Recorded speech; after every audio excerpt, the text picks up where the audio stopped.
Finally, we are back here, folks, on hashtag AskGSM, or at least I am, for the first time in about 2-3 weeks, I'd say. Yes, episodes have been going up in my absence since I left for London a few weeks ago. I am back officially as of last Friday, but this is the first episode I've recorded in about 2.5 weeks. I recorded the last 2 episodes on the Sunday of Extreme Rules before I left the following Monday, the next day. But thank you guys for everything that you did in the show's absence, supporting the show, watching the show, sending in the questions ahead of time. Very much appreciate that. Made my life 10 times easier to record the shows while, before I left and to put them up while I was away. But we are back now to the regular schedule, putting up the videos on time, gathering the questions on Tuesday night. So if you want to send in a question, you can do so by tweeting me on the Twitter machine at WrestleRant with the hashtag AskGSM. Find me on Facebook at facebook.com/Graham.gsm.Matthews. Leave your question in the post I usually put up on Tuesday nights, if not on the wall itself. And last but certainly not least, drop your question down below in the comment section of this very video. I'll include your question in next week's edition. So again, guys, thank you very much for supporting the show in my absence, for all your patience and getting the questions ahead of time. But we are back now to the regular Wednesday schedule. So let's get right into it. Episode 296 here today for July 31st, 2019. Quickly approaching the 300 mark, and for anyone wondering, for those who care, I don't know if I'll be doing anything big for the 300th episode. That would be in, 4 weeks? I think the end of August, that would be. Let's see, today's the 31st. Next week would be the 7th, 14th, 21st. So I guess the 28th, right before All Out, would be the big 300th episode. For the 200th episode 2 years ago, I did a live episode. And I might just do that depending on whether I'm busy or not that Wednesday. I guess we'll see. But if not, it would be cool to do a live episode of hashtag AskGSM for the first time in 2 years, since the 200th episode. But anyway, guys, let's get right into it. At RJ_Marceau, my brother Mr. Marceau, his first question was, out of the new faces on AEW, quote-unquote new faces, who are your favorites and least favorites? There's a lot of new faces I've been digging so far. I know RJ mentioned either it was last week or the week before. I think it was 2 weeks ago. Here on hashtag. Sammy Guevara, who I'm a big fan of. I think he's a great talent. Sammy Guevara, I'm liking. I like the whole Jungle Boy Luchasaurus package. I like that a lot. I think they're a great pairing. They're very over. They're very, very over. So, yeah, big fan of Jungle Boy, Jack Perry, and Luchasaurus. Who else? MJF obviously would probably be leading the list. I kind of knew who he was before AEW through MLW, but I don't think I had seen one match of the guys, so I'd probably put him at the beginning of the list of my favorite new faces in AEW. Then Joey Janela, I'm not really a big fan of. I think he's very good. I was already familiar with him. I don't know if he's exactly a new face. He's been on the scene now for a few years. Jimmy Havoc would probably be among my least favorites. I really don't care much for him. Not that he's bad or anything. No one in AEW so far from what I've seen is bad. But, I don't know, Jimmy Havoc just fails to stand out in the mid-card scene, at least in my opinion. Yeah, there's a number of people. I think there is way more favorites than least favorites. But I'm just glad they're bringing in some fresh faces. Because, again, the Omegas, the Jerichos, the Moxleys, that's a lot of star power, and that's great, and we'll talk more about the star power in AEW a little later on. But they also need to build around new stars. I think the big appeal of Nitro when it started, 20 years ago, 25 years ago, was that in addition to all the big names like Hogan and people like that, Ric Flair, they also had a lot of new names you weren't familiar with. I think another show that kind of sounds that way to me, that reminds me of Nitro in that way, was Lucha Underground. I knew nothing about their roster for the most part. I think maybe the only one or two people I knew going into the debut of Lucha Underground 5 years ago was John Morrison, a.k.a. Johnny Impact, a.k.a. Johnny Mundo, whatever the fuck you want to call him. Him, who I think was on the main event of that first episode, and that might be about it. I don't know who else was on the show that I was familiar with. Eva Lise, probably, from her time in NXT slash Tough Enough, I think. And that was about it. The rest of the roster I knew nothing about. Phoenix, Pentagon, Ricochet, all of them ended up becoming household names. And I love the show. So I think that's part of the appeal of this new AEW show, is that, there's a lot of people that we don't really they have that wild card factor. We really don't know a lot about them. We've seen, some stuff from them in the last couple of AEW pay-per-views, which is cool. But I'm looking forward to finding out more about them either through the AEW show or Being the Elite. I think Being the Elite has helped a lot get people familiar with some of these faces. Without BTE, I don't think I would care about half the roster of AEW, to be honest with you. I think MJF probably would have won me over regardless with his promos and whatever on the AEW pay-per-views. But people like, definitely Sammy Guevara. I would know nothing about the guy aside from that he's a good wrestler. And he hasn't had a ton of development on BTE, but he's on there enough for me to know, okay, the guy's an asshole. I enjoy his gimmick. I think he's a great talent on the rise. So again, I'm looking forward to seeing who else they add to the ranks before, between now and AEW's debut. RJ sent this in before this happened, but I texted him yesterday when I read the news that they actually just signed Marco Stunt.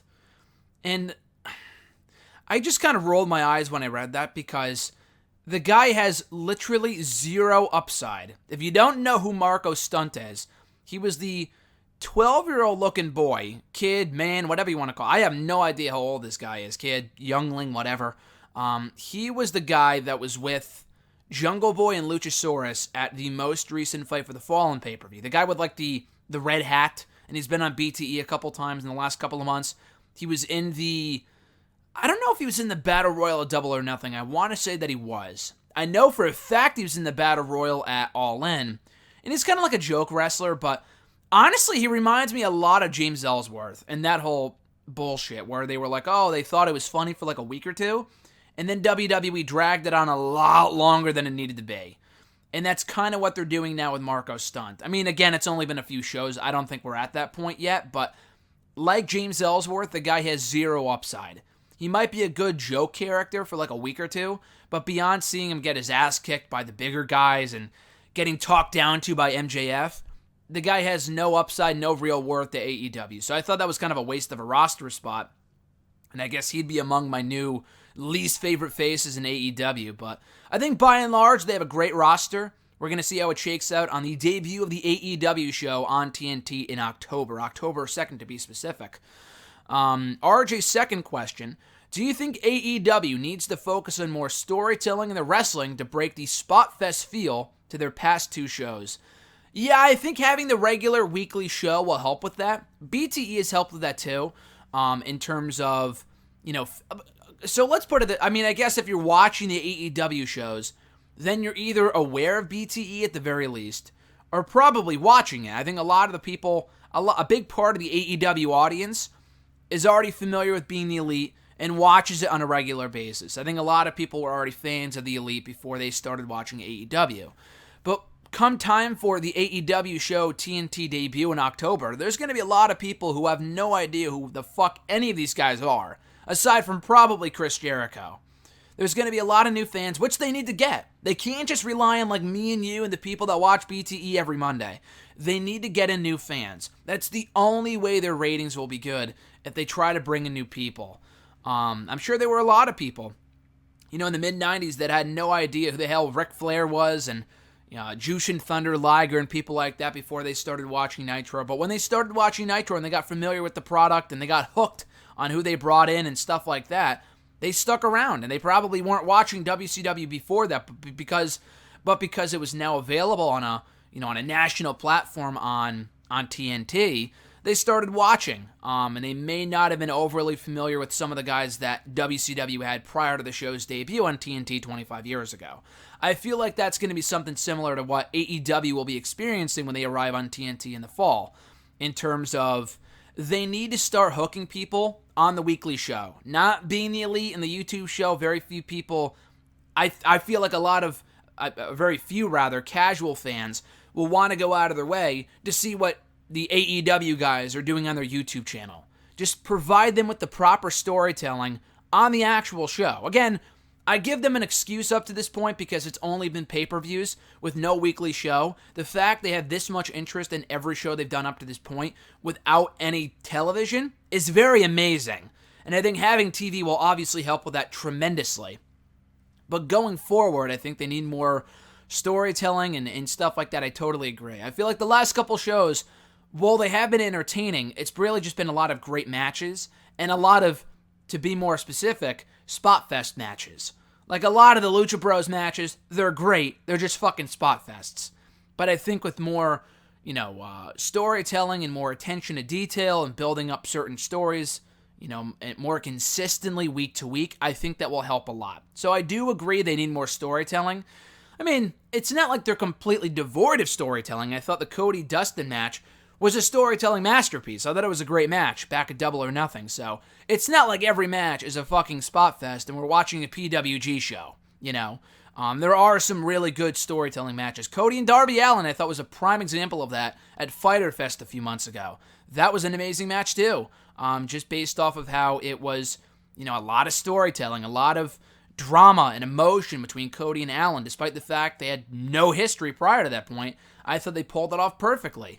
So I think having TV will help with that, but that should be their top, priority come the show on TNT, is to start focusing more on storytelling. And again, it takes a while to start to build stories when you just build a promotion from the ground up with no real prior history aside from what they've done on BTE and All In and stuff like that.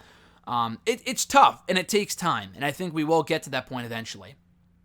At Lily Reynolds, her question from Twitter was, when will Eric Bischoff make an appearance on SmackDown Live? I don't think he will. I don't think he needs to either.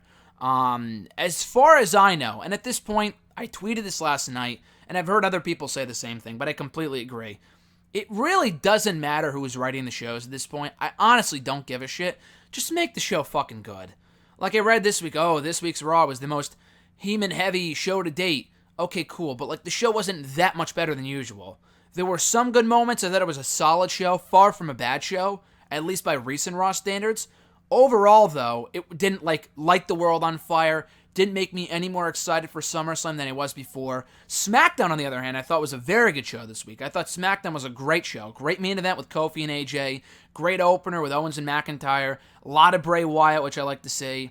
Some progression of the storylines with the women, which I thought was good. The announcement of the match with Trish and Charlotte at SummerSlam, I thought that was well done too. A lot of good stuff on the show. A lot of good stuff. I enjoyed it immensely. Raw was okay. I thought Raw was alright. But anyway, going back to my original point, was that an Eric Bischoff, influenced show? Who the fuck cares? Just make the show good. That's all I give a shit about. That's really it. And I really hope that, I love Bischoff, don't get me wrong, and maybe it would have been a different story a few years ago if you asked me, would I like to see Eric Bischoff as an on-air authority figure for WWE again? 3 years ago, I would have said absolutely. When they brought back the brand split and they needed GMs, I said, yeah, for sure. But it's at a point now where the authority and the McMahons being on every fucking show has really ruined the idea of having authority figures to me. You don't need authority figures. You can have the overarching powers of the authority if you really want to. Where they come in every now and again to book matches. Or I guess they could have a GM, but they just rarely appear. Again, they've had GMs on the show before, like Daniel Bryan when he was with Shane McMahon, when the brand split first was brought back a few years ago. I thought he was a great GM. They were on the show almost every other week, but they weren't thrown in your face. They weren't in every fucking segment. That really started... Raw, that was always a problem with. From the get-go, Mick Foley was always over the show. He was all over every show, and he wasn't doing well. He was flubbing his lines, and it was just a fucking problem. Stephanie was all over the show. It was a problem. SmackDown, it really didn't start to become a problem until, I want to say, late 2017, when the Shane McMahon-Kevin Owens feud started, and then Daniel Bryan got thrown in there too. That was a mess. That wasn't entertaining, and that was just a waste of TV time. And it led to, I guess it led to Bryan and Shane getting over their differences and then teaming up at Mania to beat KO and Sami Zayn. But nevertheless, going back to your original question, I don't think Bischoff needs to make an appearance on SmackDown. If you want your Bischoff fix, he was on Raw 25, or Raw Reunion rather. He was at Raw 25 too, but he was on Raw Reunion last week. There's no need to have him on the show every single week. Same thing with Paul Heyman. I guess he's kind of on Raw every week anyway with Brock Lesnar. And even when Lesnar isn't there, Heyman's still on the show. But still, I really don't think it's necessary to have Eric Bischoff on SmackDown to make him an on-air authority figure. Just have him write the show, be in charge of creative, and have that be it. Just have that be it. Quietly influencing the show from the sidelines without being heavily involved in the on-air, portion of it. Their second question was, do you think Finn Balor will be next in line for the WWE title after SummerSlam? No, definitely not. Absolutely not. So I've read the rumor, and I saw people debunking this, saying that, the internet said that, so much for Finn Balor's hiatus after SummerSlam, or after Extreme Rules, he's taking time off. What bullshit, he's still on TV. Yeah, I think that's because he's taking time off after SummerSlam. Now, again, if SummerSlam comes and goes and Balor is still on TV, then yes, it was bullshit. But from my understanding, I didn't even read the original report initially. I just heard about it after the fact. I think it was after the pay-per-view. I was traveling. I knew nothing about it. But why else would they take the championship off of him when they did? That came completely out of nowhere for Nakamura to beat Balor for the belt. Came completely out of nowhere. And I think that was because Balor requested to take time off. And they want to have him finish up his feud with Bray Wyatt, having him, put over Bray Wyatt on the way out, which I like a lot. Didn't really care too much for their feud 2 years ago. But it feels fresher now that Bray Wyatt is the Fiend and whatnot. So we'll see where that goes. But yeah, I think he is taking time off after the pay-per-view. I mean, I think that's pretty obvious based off how he's been booked up to this point. When was the last time Finn Balor won a fucking match? He lost to Shinsuke Nakamura on SmackDown before the Extreme Rules pay-per-view. Lost the championship to Nakamura at the pay-per-view the following week. He not lost to, but he got attacked. He actually lost the match too. He lost to Samoa Joe the night after the pay-per-view. He lost to Samoa Joe, got attacked by Bray Wyatt, and then he lost to fucking Dolph Ziggler last night on SmackDown. That should tell you it all right there. Dolph Ziggler never wins. Ziggler never wins anything. So the fact that Ziggler, of all people, beat Finn Balor just goes to show, okay, the guy's taking time off, and they want to have him put over people before he takes off. And I was thinking yesterday, what a waste of Finn Balor. Not to say that he should be pushed to the moon right now, but I feel like unless there's something else going on and there's a family issue or whatever, I feel like the fact that he had to ask for time off really goes to show how much they fucked up this guy's push since he debuted 3 years ago. He doesn't feel special at all. Finn Balor should be a way bigger star right now than he currently is. The guy means absolutely nothing. Yeah, he was Universal Champion for a fucking day. He never got the belt back. Never really got a sustained push ever again. They'll have their glimmers of hope with him, where, he'll get that match of the Royal Rumble with Brock Lesnar. And that'll be it. That'll be it. That led nowhere. There was no rematch. Ended up winning the IC title. Lost that a short time later. Won it again. Lost it after not really having that memorable of a reign. I feel like Balor's really been an afterthought for the better part of the last 3 years of his WWE run. He was hurt for a while when he first debuted. From late 2016 to early 2017, came back, again, did nothing. Had that awful feud with Bray Wyatt, which went nowhere. He beat AJ Styles that one time as the Demon. That also went nowhere. Had forgettable feuds with, fucking Baron Corbin. He had that feud with Bobby Lashley that went really nowhere. Brock Lesnar that went nowhere. The guy does not feel special at all. And he does not feel like as big of a star, needless to say, as he should right now. That's not really your point. I just wanted to throw that out there. Just because I was thinking about it yesterday, and I'm like, damn, they have Finn Balor on their roster. And this guy was the longest reigning NXT champion of all time. I think he still holds that record to this day. At least NXT heavyweight champion, not the women's title, because that's the longest reign in NXT history. I guess if you don't count Pete Dunne's title reign. But anyway, going back to the original point. This guy was a big star in NXT. And again, there's something to be said for being a big fish in a small pond. But still, the guy should at least be an upper mid-carder in this company. Not to say that he should be a multi-time world champion. I don't see why he wouldn't be. The guy's, very good. But then again, I guess you could say the same thing about Nakamura, who should be a way bigger deal right now. Oh, he has the IC title. What the fucking do? That means nothing. Balor held the championship too for a couple months, and it did nothing for his career. If anything, since moving to SmackDown, he's been on TV less. He's been on TV less since moving to SmackDown in April. So, again, there's a lot of people I guess should be bigger stars, but they're not for a variety of reasons. I just wanted to throw that out there.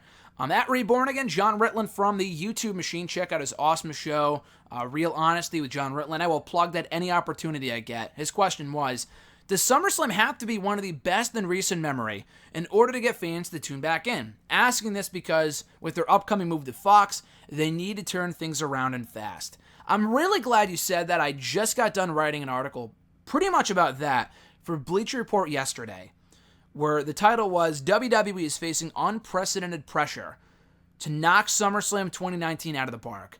But honestly, you make a great point. I was not thinking about the Fox deal. I was thinking about two other things. One, which I mentioned in the article. One, AEW being on the horizon. Because AEW, as good as Extreme Rules and Stomping Grounds were, the AEW shows that they put on so far this summer have been way better. Money in the Bank was a very good show. I enjoyed Stomping Grounds and Extreme Rules. To WWE's credit, they've had a lot of good pay-per-views. Aside from Super Showdown, which was a shit show back in June.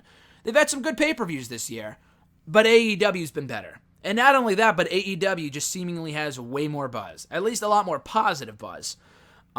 They need to knock the show out of the park. They have All Out coming up in a couple of weeks. AEW does. So, I mean, I think All Out will be better than SummerSlam hands down. But WWE should at least try. And they also have the fall season, which is notoriously terrible. They always fucking just roll over and die in terms of the ratings and stuff like that with Raw and SmackDown come football season, because they're like, oh, it's football season, we might not even try anymore. Just put our worst foot forward or worst possible effort into these shows, the least amount of effort imaginable. So hopefully that's not the case, and they really need to fucking start trying. Again, the shows have been a little better recently, at least SmackDown has been, but they need a little more than a little better. They need a lot more than that to really get people to tune back in, invest in Raw and SmackDown, care about the product, care about the characters, care about the storylines, care about the pay-per-views, stuff like that. Because as it currently stands, and it also, I'll talk about that in a second, but, as it currently stands, the product is just, it's just kind of there. AEW's it's creaming right now. They're just destroying them. I mean, Raw is still making, in the early, 2 million viewers, 2.2, 2.3 million viewers, which is a terrible number. They were doing 3 million up until like a year or two ago. And that's a really quick decline. AEW remains to be seen how good their rating is going to be. But I should say this too, what I was thinking about before that I forgot to mention. Eric Bischoff and Paul Heyman, I just got done talking about this a little while ago at the start of the show, where they have these guys writing the shows now. And essentially by hiring them to be the new executive directors of Raw and SmackDown respectively, they're saying, hey, we fucked up with our shows. We know our shows are bad. We're aiming to improve them. And that's why we're bringing on Heyman and Bischoff to start writing these shows. Okay? The shows really have not improved that much. Honestly, aside from a few good shows, here and there, Raw Reunion, what the fuck is that? Raw Reunion was fun, but if you're bringing in Heyman just to write Raw Reunion, who gives a shit? You know what I'm saying? I feel like that's just, again, them admitting that we have a ratings problem, and we need to try to bring back all those old fans by, bringing back the legends and returning, having everyone come back and get their time in the sun again, all this other shit. So I don't think that's a great indication of how things are right now, how good things are at the moment in WWE, or how bad, whatever. Because the show was, again, it was all about the legends, not about the current product. The show got 3 million viewers that week. This week it got like 2.2, 2.3. That's a big drop-off. And I don't blame the people that tuned in and didn't tune in this week. That tuned in last week but not this week, because WWE did nothing to sell you on the current product. They did nothing to sell you on the current roster. Why the fuck would you want to come back to watch these shows when your legends aren't on anymore, your favorite people aren't on anymore, and there's no reason to care about the current roster? So, to answer your question, John, they absolutely need to knock SummerSlam out of the park for a variety of reasons. The Fox deal, like you said, to get back on the right foot. They got the fall season coming up. They need to make sure the fall season is at least entertaining, engaging, and people are tuning in. Because if you think the ratings are bad now, they're only going to get worse the further that we go along. And there's other shit on TV. Right now, there's really not. If they're getting these, bad of ratings in the summer, that's pretty embarrassing. That's really bad. But, for the fall season, for the Fox deal, for Heyman and Bischoff writing the shows to send the right message about them, and how good of a job they're doing or whatever. And also AEW, I think, is the primary concern. I know ratings are WWE's primary concern, but AEW will factor into that. I know they're not going head-to-head on Monday nights, which is good for a lot of reasons. I think that'd be death for AEW if they did. I think Wednesday nights are perfect for AEW. But still, AEW is the hot new thing right now. How long that will last remains to be seen. But I do think a lot of the buzz around AEW will hurt WWE unless they step up their game. And if they're not going to step up their game in the face of competition, it just is a terrible look for them. John's second question, have you been able to take a look at the AEW roster, who was officially signed? And if so, do they need another star or two? Who do you think they might be able to sign?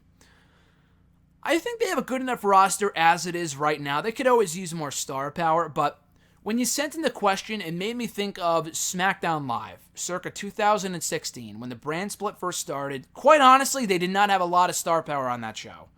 They had AJ Styles, kind of sort of positioned as the face of the blue brand, even though he wasn't the champion quite at that point.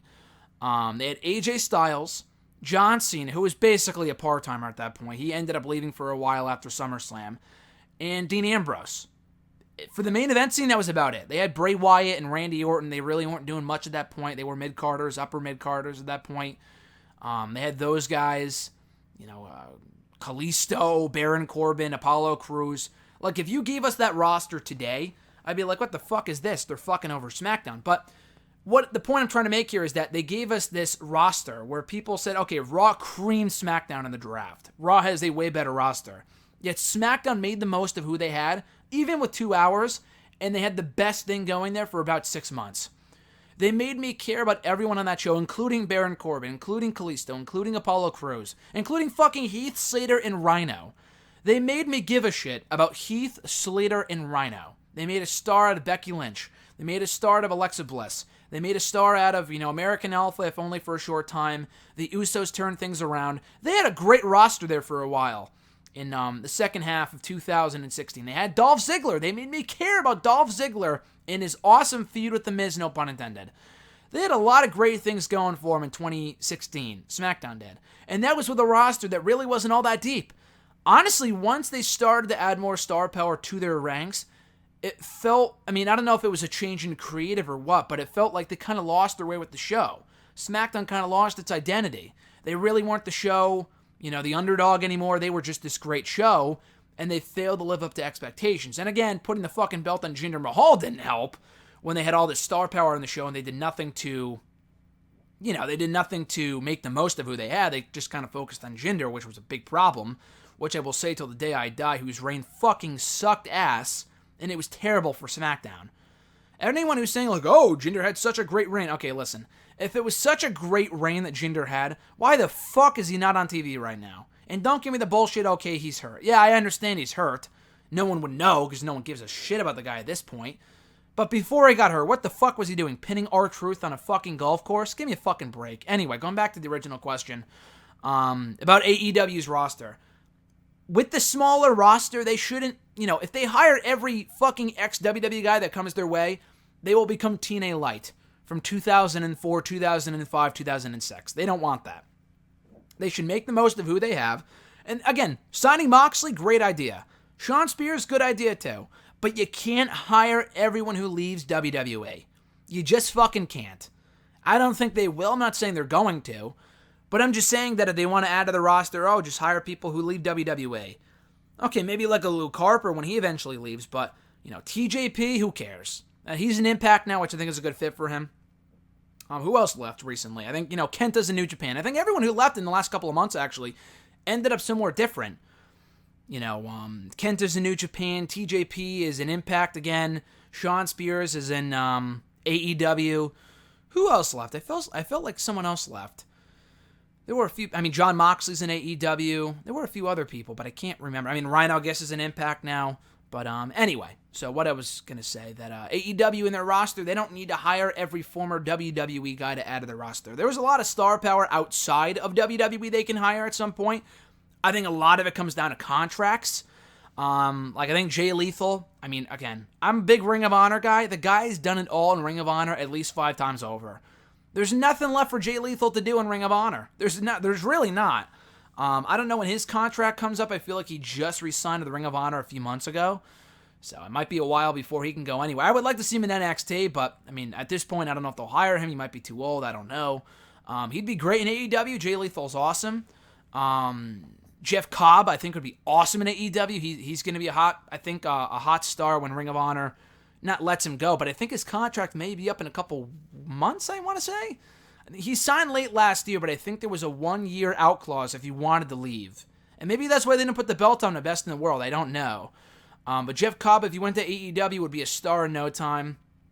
From Impact, Tessa Blanchard just screams AEW. Her fucking father's there. At least as far as I know, managing Sean Spears. So I think that's a match made in heaven right there. Tessa Blanchard in AEW. I was going to say Tennille Dashwood, but she just got signed by Impact for whatever reason. I guess they have a great women's division over there, but I mean, Impact has zero buzz right now, so I'm kind of surprised that she went there, but whatever. I don't really... Who else is even a free agent nowadays? I mean, Willie Mack is an Impact. Rich Swann's an Impact. Johnny Impact would be a great fit for AEW, as would LAX. Again, I don't want to sign 2,000 people to AEW, but anyone who is on the market right now, I think would be a good fit in AEW. Johnny Impact and LAX would be two great examples. Impact, I mean, again, there was a point where I would have liked to have seen him back in WWE. I feel like he would just get lost in the shuffle now as John Morrison on either Raw or SmackDown with so many people they're already not doing anything with. So that's probably not a good fit for him. But LAX is perfect in AEW. So I hope they hire him, or hire both of them. Tito Ortiz, not Tito Ortiz. I think it's Ortiz and Santana. I forgot what Ortiz's first name is. But Ortiz and Santana of LAX from Impact, I think would be perfect in AEW and Johnny Impact too, and Tessa Blanchard at some point, and Jeff Cobb. And again, this is all, I'm thinking long term here, because a lot of these people are still under contract to their respective promotions. But at some point, I think they'd all be great in AEW. But yeah, making the most of who they have, despite the fact they may not have much star power right now, I think is key. At Scarlet1 from Twitter, have you heard about Punk's comments regarding AEW and Cody's response, stating that those comments were quote-unquote misquoted? Yes.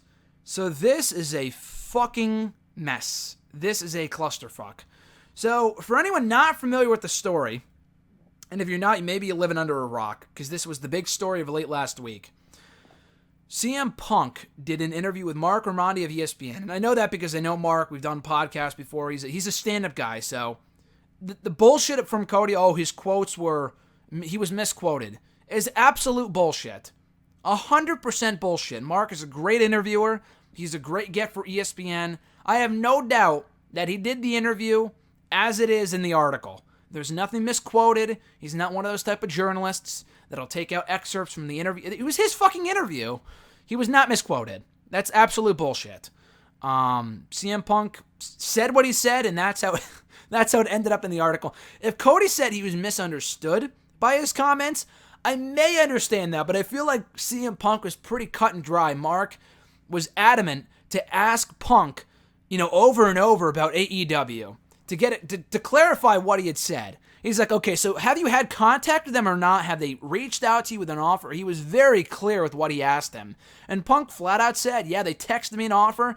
And in so many words, he said, that's unprofessional. I don't do business like that. And I don't blame the guy. What fucking Mickey Mouse operation is this where you're texting offers back and forth? I love AEW. I want them to succeed. I want them to get CM Punk. I'm a big CM Punk guy. I know the CM Punk fans are far and few between in 2019.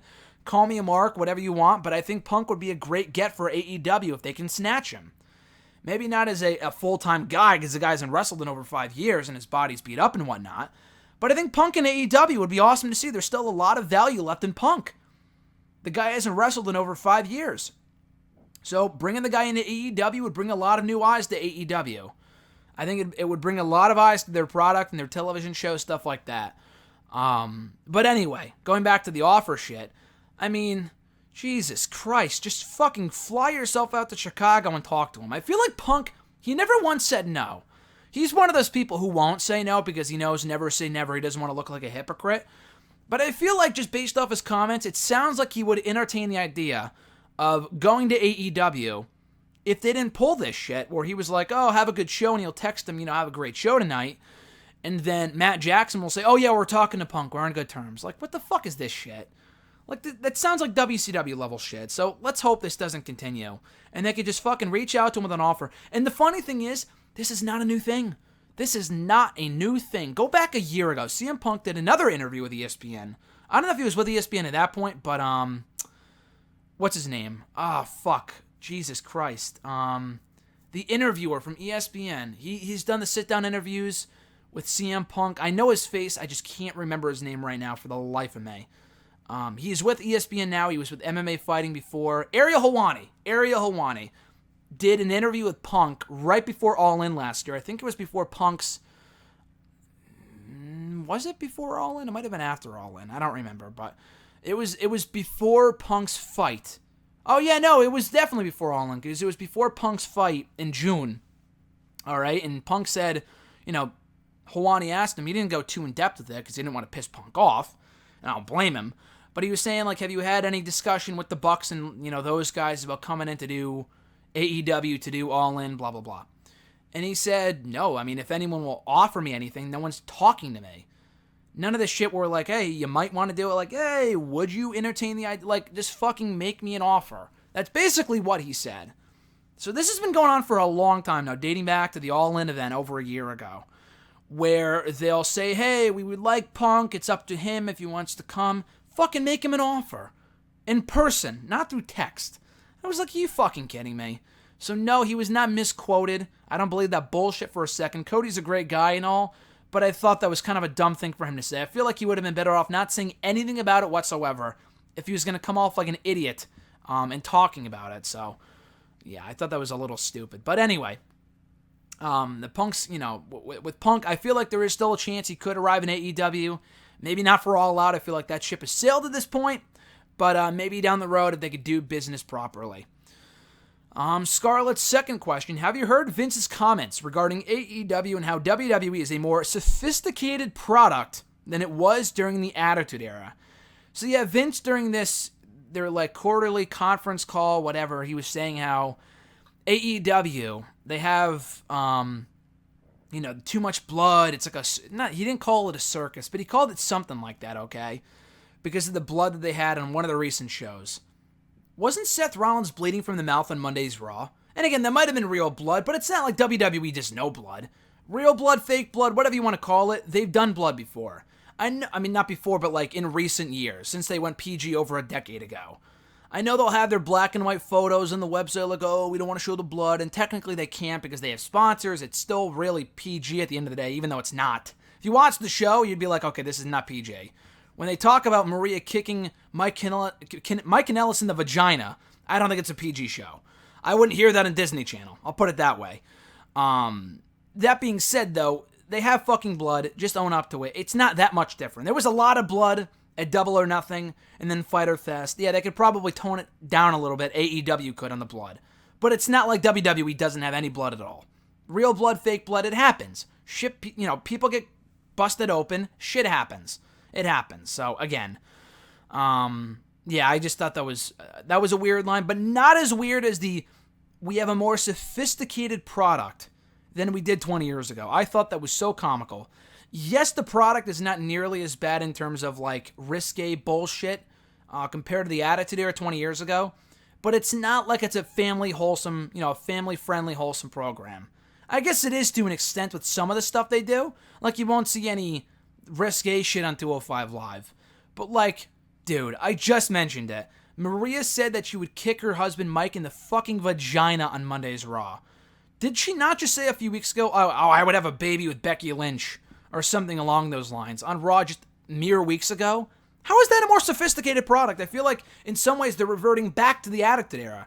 Anyone saying, oh, I want the Attitude Era back? No, we fucking don't. I don't want the Attitude Era back. Maybe the buzz that they had in the Attitude Era, but you can replicate that buzz without doing exactly what the Attitude Era did. It worked for that time period. It would not work in 2019. It would just be a bad look for WWE. After all the goodwill they've built up with the women and stuff like that, it would be a bad fucking look. And that's PG anyway, so it doesn't even matter. Vince was saying they might make it edgier, stuff like that, and that's great, but it's been edgy, quote-unquote, for a while now. They've been saying ass and damn and shit and bitch. And fucking Trish Stratus just called Charlotte Flair a bitch on SmackDown last night. That, to me, for a PG rating, is edgy. You really can't go much further than that. Maybe once in a while you can, have someone flip the bird or whatever like Kofi did to Samoa Joe a few week ago. That can't be an every week thing. Because at that point, it's not a PG show. It should be kept special. But the more sophisticated product line was such fucking bullshit. because I cannot tell you how many times I watch the show, and I'm so glad I'm watching it alone or with a fellow fan, because if I was watching with someone who wasn't familiar with WWE or wrestling or whatever, I would feel fucking embarrassed by half of the shit that WWE does. It's so dumb. Not because it's bad. I mean, it is bad, but like, you know, the baby stuff with Maria and Mike Kanellis, that's, come on. I like the Kanellises, but that shit is just awful. And there's no endgame with it either. It's not entertaining. There's no endgame. Who cares? It's just bad TV. That's not more sophisticated than the Attitude. That was something that we would have seen 20 years ago. Let's face it. That would have been something straight out of the Attitude Era. I'm sure there's more examples, but there's a lot of that type of stuff in 2019 in WWE. They have improved in a lot of areas since, 1999, but there's still a lot of things they can work on and be better at. And being more sophisticated, I guess, yeah, to an extent. More sophisticated doesn't mean, sophisticated. It's not a sophisticated product. It really isn't. Can any wrestling be sophisticated? I don't think so. When you're watching people fucking fight in their underwear and stuff like that, I don't really feel like it's a sophisticated... I don't really feel like it's a sophisticated sport, if you can even really call it that. But I guess, yeah, it's better in to an extent. That's not really saying much than it was 20 years ago. They set the bar pretty low with some of the shit they were doing at that point. I just thought that was a funny thing for him to say. Scarlett's next question. Have you heard Renee Young's response to the fan criticism on her commentary, confessing she knows she's not good, but it's simply the job she's assigned to? Yeah, I saw the tweet, got a lot of buzz online. Listen, I don't think she's great either, but I respect where she's coming from. There were a lot of people giving her shit on social media, on Twitter this week, because of what she said, and they were like, listen, if you know you're not good, don't make us suffer anymore. If you know you're not good, then just quit. But I understand where she's coming from. I don't really agree with those people so much. I agree with the masses. I agree with Renee Young herself. I'm not going to be one of the people like, oh, overcome the hate. You're great, Renee. You're amazing. Listen, as a commentator, she's not good. Let's fucking face it, people. Let's stop kissing her ass. She's not a good commentator. She hit the nail right in the fucking head. I'm not going to sit here and say, all those, it's bullshit. She's amazing. Maybe she's not terrible. She's not good, though. Commentary is not her strong suit. There's a lot of other things, like Renee Young said on Twitter this week, that she is better at that are completely different jobs than commentary. Talking smack, backstage interviews, hosting, all that shit is a totally different job than doing commentary. She's amazing at that stuff. For example, Kathy Kelly does the whole YouTube stuff and interviewer and, WWE Now host, stuff like that. You put her on commentary, she'd probably be terrible. She'd probably be worse than Renee. And it's not a female thing. It's like some people are just made to be interviewers. Like I think for AEW, it's not a male-female thing. Alex Marvez, I thought he did a good job of the backstage interviewing a couple months ago. I think at Fyter Fest. But they put him back on commentary for Fight for the Fallen, and he wasn't good. He wasn't good at Fight for the Fallen or Double or Nothing. Some people are just better in certain roles. So, yeah, I don't think she should quit. Not at all. I think it's WWE's, decision to be like, listen, we know you're not good, we're going to put someone else on. They haven't done that yet, so there's really not much more we can do. So, yeah, I'm glad she's trying to improve. I think that's great. But it comes to a certain point where it's been almost a year now, almost exactly a year that she's been on Raw commentary, and she has yet to really improve. She might be marginally better than she was at the beginning, and people praised her from the get-go because she was a fresh voice, better than Jonathan Coachman. And Jonathan Coachman may have been worse, but she's still really not that good. And I think a lot of it comes down to what they're feeding her through the headset on commentary. Maybe it's not entirely her fault. Who knows? Maybe if they put her in front of, on a show where they're not, scripting these people line for line, she may be better. But as a commentator right now, she's really not that good. Not to say that she should quit. I think she'd be a dumb... It's her fucking job. If they're not going to fire her, then why would she quit? It's like for Jinder Mahal. Like, I'm not a big Jinder guy, but that's on WWE's part for signing him to a 5-year deal. It's fucking dumb. I'm not going to say, oh, Jinder should quit because he's bad, he doesn't belong. Why would the guy quit his dream job? I think that's just stupid. WWE, it's their decision. If they feel that, okay, he doesn't belong here. I don't think he belongs on the roster, but whatever. But then he's not going to quit. Renee Young shouldn't quit. She's not going to be like, oh, put me back on interviewing duty, whatever. Like, get over it. But, she's trying to improve, and I appreciate that. She's just not that good. And it's been a year now, so I think the honeymoon phase is long over. Have you heard about Becky Lynch discussing WWE's portrayal of her relationship with Seth Rollins and WWE being the masters of subtlety? No, that's actually one news item I missed, and that's completely comical. I can't even begin to tell you how many times on every fucking episode of Raw since they acknowledged openly on their website a few months ago that Becky and Rollins were dating. They mention it every fucking week that they're dating on Raw. Like at least once or twice. They said it on Raw this week. They segued from a Rollins backstage segment to maybe Becky walking to the ring or something. And they were like, oh, that's Seth's girlfriend, Becky Lynch. Like, no shit. Really? I didn't know that. Like, who cares? Who gives a shit? Do they always say every time Stephanie comes out, oh, that's Triple H's wife, Stephanie McMahon? She'd be pissed if she was positioned as anyone's wife. Because I think it's dumb. You don't need to do that. It's not, oh, this person's wife or girlfriend. If it makes sense within the story, like Candice LeRae and Johnny Gargano and what they've been doing with them on NXT in the last year and a half. But, you know, even now, like with Candice doing her own thing with Io Shirai, it's not like they're saying, oh, that's Johnny Gargano's girlfriend, Candice LeRae, going into her match with Io Shirai. Like, they're not doing that. So, again, I don't think they should be doing that. I think it's the Masters of Subtlety. She must have been joking. It's got to be a joke. She must have been sarcastic because they're the farthest things from subtle. The absolute farthest thing from subtle. So, a total joke. They could really learn a lot from less being more, and just not really, just kind of letting, you know, the commentary team doesn't have to point everything out. If, you know, even if they don't outright say, hey, these guys are together, we could probably tell they're together based off of their interaction backstage. That should be enough. They shouldn't have to tell us, oh, that's Mrs. Seth Rollins right there. That's Becky Lynch. Like, at that point, they're just shoving it down your throat. Have you heard about the Big Show from Netflix? Yeah, I have. I read about it on the press release that was put out yesterday about it. Looks cool. Good for Big Show. I just got done watching the Rebuilding Big Show special. I just reviewed it for Network and Chill yesterday, if you want to check it out. Great special. They did mention at the end of it that he moved to, I think, Los Angeles this year he's been cleared to compete now for months. So they're just waiting to bring him back. For I guess, the right creative reason. I mean, I have no issue with them keeping Big Show off TV, but if the guy really wants to come back for like a one-off or something, I have no issue with that. I just don't need to see him on my TV every single week. But yeah, they mentioned at the end of the special that he was like, that they said that he moved to Los Angeles to do more acting stuff in Hollywood, I think.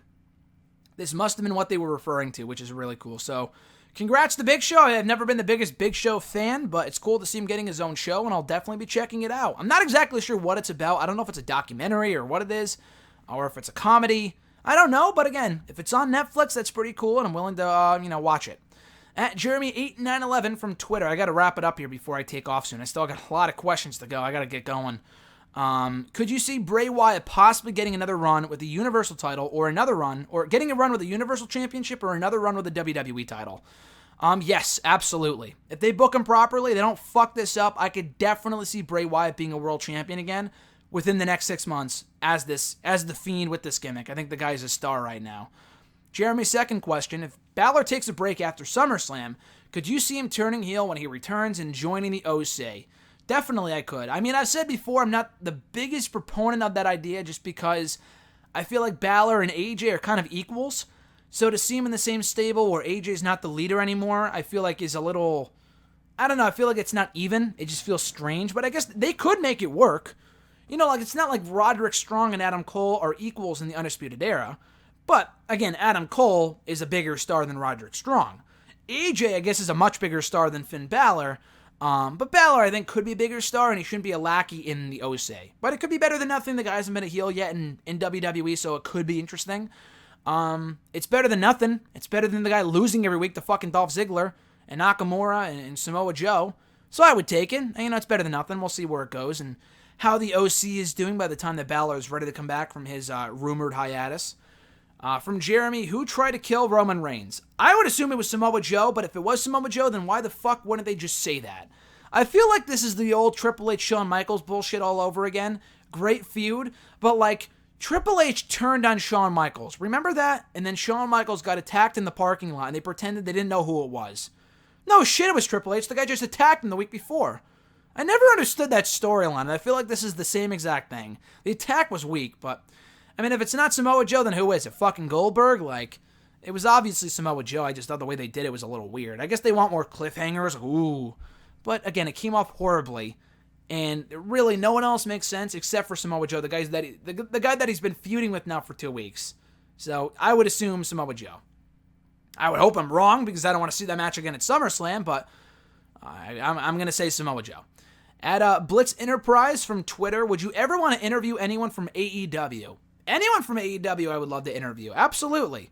Give me anyone, I will interview them. I guess this is a good time to mention that on Wrestle Rant Radio this week, tonight actually, I'll be talking to Chris Van Vliet, the awesome wrestling interviewer. He actually just signed a deal with AEW like days ago on Monday to be their new interviewer, which is awesome, backstage interviewer.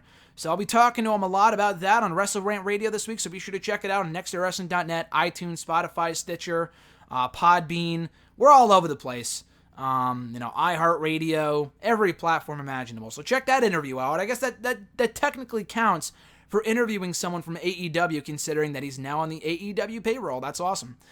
At Eric Beeston from Twitter, who is the best champion of the last 5 years, and why is it Kofi Kingston? Hey, listen, I totally agree. I've loved Kofi's reign so far. He's been booked very strong.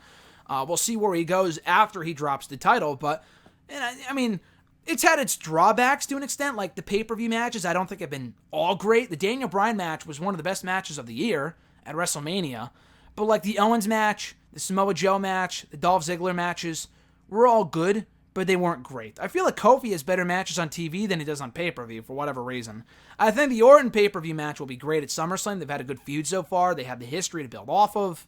So, yeah, I think Kingston's been a great champion. I think he has got to be considered the best booked WWE champion, world champion of any kind, in at least 5 years. I totally agree. At Iwagu91, again, this is a lightning round here. I got to get going. Your thoughts on the standing ovation Tanahashi and Okada received before they locked up at night one of this year's G1 Climax in Dallas.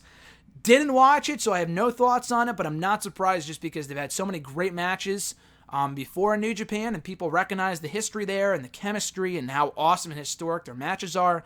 That's awesome, but I can't say I'm surprised. Their second question, before 205 Live happened, should WWE have had their Cruiserweight division occur on SmackDown instead of Raw? I mean, we've seen that before, but I can understand why they put it on Raw, just because Raw is 3 hours, and they need to fill the 3 hours. So they put the Cruiserweights on Raw. But the problem is, I mean, Raw had terrible creative at that point, and they just died a death on Raw, and no one gave a fuck. If they were on SmackDown, which a lot of us said at the time, hey, the Cruiserweight division should be on SmackDown, they taped 205. I mean, this was before 205 Live, but they taped 205 Live on Tuesdays anyway. It would just make more sense. The issue is then that SmackDown's only 2 hours. Some people weren't even getting TV time at that point in late 2016 on SmackDown. So putting the Cruiserweights on there too, I just don't feel like there would have been enough time. So yeah, SmackDown, if it was 3 hours, would have made sense. But because it wasn't, I mean, it probably would have been the better home regardless, but there would have been a lot of people who were not getting TV time at that point because they had to make time for the Cruiserweights. Raw was a better fit because it was a longer show, but the creative sucked, so the Cruiserweights died a death and people have not cared about them since. With the criticism of Alex Marvez's commentary, do you suppose that if he doesn't improve come All Out, or especially AEW premiering on TNT this October, should the promotion just reconsider having him on commentary? And their next question, I might as well just combine it with this. Continuing on about AEW, should they have Marvez do something else in the promotion and either either bring in Golden Boy or someone else as the third man in the commentary booth, or go with just JR and Excalibur? Alex Marvez, I talked about this a few weeks ago. The guy is he's not good. So I think a lot of people were on a wait-and-see approach after Double or Nothing, because he wasn't great at Double or Nothing, but it's like, okay, it's one show. Then he did Fight for the Fallen, and he still wasn't good. So JR he can be good. He can, he has his hits and misses. He's much better now than he was in New Japan, I'll say that much. I'm a big Excalibur guy. I don't know what wrestling's fascination is with three-man booths. I know other sports do it, and that's great, but in wrestling, it's a fucking mess. They don't need 3 men announce teams. They don't. If done right, it could work. Alex Marvez does not need to be on commentary. Make the guy a backstage interviewer. I guess they have Chris Van Vliet doing that now, so maybe not. I don't know, anything but commentary. The guy's just not good at it, so maybe he'll do All Out, and he's not good there. Just replace the guy. Golden Boy, I guess, was an announcer for the... what was it? Whatever they were running that weekend, the CEO gaming convention. So that's where he came from. He's not actually under contract to AEW, but he was much better than Alex Marvez. So bring him in. to do commentary going forward for AEW if they can afford him. But yeah, just JR and Excalibur I think would work just as well. Because the 3-man booth is just not necessary. If you needed a third man, yes, I would bring in Golden Boy. I don't think they will get rid of Marvez. I think they're just going to stick this through and hope he gets better. But so far, not so good. He's just not that great at commentary. And their final question here, your thoughts on Kofi Kingston's WWE title run. I mentioned this before, but I think he's had a great run as WWE champion. Very well booked. He's only been pinned, once or twice? Samoa Joe, I think, pinned him in a 6-man tag team match once. And then Orton actually just beat him in another 6-man tag team match on SmackDown a few weeks ago. He cuts great promos. He's really over. The pay-per-view matches could use some work. That's just because they're predictable. It's not really a Kofi problem as much as it is a heel problem, because Owen, Ziggler, and Joe never really felt like believable threats to Kofi. So that's why those matches really were not that good. They were well wrestled, but they were never really that suspenseful. I'm hoping the Orton match is different. I don't want Orton to win, mind you, but I think Orton is easily the biggest threat to the title so far in Kofi's run. But I'm looking forward to the match. I think he's had a great run so far as WWE champion. At the Average Grunt, final question for the day from Twitter. Since the 6-man tag team match did not happen on SmackDown this week, and we know that Raw and SmackDown Live will be taped at MSG in September, do you think the New Day versus the OC could/should main event one of those shows? Or would you rather see it booked for a pay-per-view? Yeah, I think that is as a MSG main event, absolutely. If they can make it make sense between now and then, they have about a month and a half, I think that'd be a perfect main event for that SmackDown show, or a Raw show, or whatever. I mean, none of those people are feuding with each other right now, so it really would just be a television main event. I mean, yeah, in a perfect world, it would be a great pay-per-view main event. It absolutely would be. The problem is that they're not feuding right now. And they won't be feuding for a while. Like, AJ's the US champion, Kofi's the WWE champion. Unless one of them loses their titles and they decide to go for the other championship, that's not happening. I don't think the Club and the New Day are going to be feuding. Gallows and Anderson and Big E and Xavier, just because they're kind of focused on their own things on their own shows right now. So, I mean, yeah, it would be a great pay-per-view match. Maybe at Survivor Series, that would be a great match, like we got New Day and S.H.I.E.L.D. a couple years ago. So yeah, honestly, I would wait for that. But if they're not going to do that, and they're not doing the brand warfare shit, and why would they? Because they do it every fucking week on TV now. Yeah, as a main event for the MSG show in September, I don't see why not. Give it enough hype, build it up in advance, build off the issues between AJ and Kofi between now and then, and I think we're good. And that's going to do it, guys, for this week's edition of #AskGSM episode 296 for July 31st. I got to get going, but real quick, if you want to send in a question to the show, you can do so by tweeting me on the Twitter machine at WrestleRant with the #AskGSM. Find me on Facebook at facebook.com/Graham.gsm.Matthews.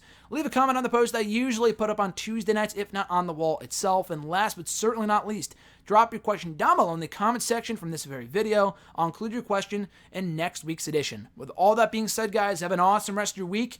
Like I said earlier, be sure to check out my exclusive interview with AEW's newest acquisition, Chris Van Vliet, this week on WrestleRant Radio. Goes live, hopefully, early Thursday on iTunes, nextwrestling.net, Stitcher, Spotify, iHeartRadio. We're all over the place. Podbean, every platform imaginable, essentially. So be sure to check it out. On that note, guys, thank you for your support of the show. We're back on the road to 300. I'm Graham GSM Matthews, and I'll catch your ass down the road.